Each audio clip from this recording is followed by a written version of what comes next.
Nagkainitan ng ilang miyembro ng grupong Manibela at miyembro ng taga-media sa gitna ng kilos protesta kontra sa ilang probisyon ng PUV Modernization Program. Nagkasagutan, nagtulakan.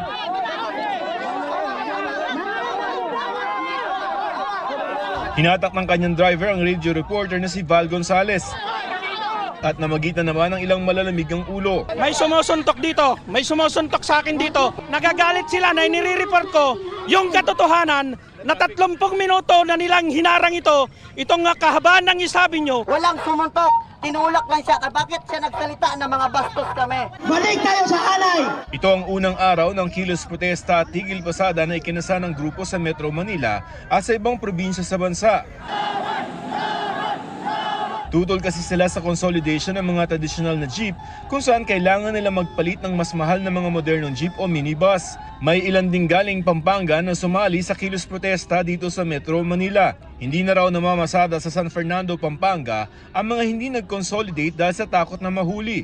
Nanawagan sila sa LTFRB na itigil din ang service contracting program kung saan binibigyang ayuda ang mga nag-modernize na mga jeep. Kasi kawawa po yung mga driver na hindi sumali. Naharangan ng mga nagwelgang miyembro ang daloy ng trapiko sa East Avenue sa Quezon City. Tanghali na makausad ang mga sasakyan. Pero ayon sa MMDA, walang epekto sa pampublikong transportasyon ang kilos protesta ng Manibela. Ayon din sa PNP, walang na-stranded na mga pasahero. Wala naman po tayong nakamonitor na mga stranded na pasahero. At kung sakali naman po, nakahanda po ang pamahalaan na tumugon para mabawasan po yung pong inconvenience sa ating mga mananakay.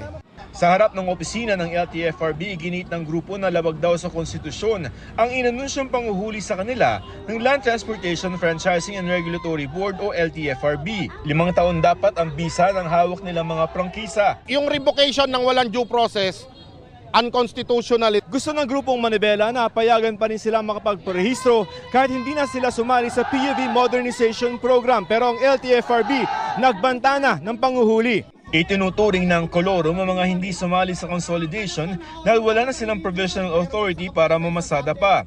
Pinaplansya ng LTFRB sa LTO at MMDA ang gagawing panguhuli ng mga kolorum na jeep ngayong linggo. Pinapatupad lang ho namin yung utos po ng batas na pag hindi ka na po lehitimong operator po, wala ka ng prangkisa at ikaw ay kolorum, huhuliin ka na namin. Ang mga hinuhuli lang po namin ay yung mga kolorum.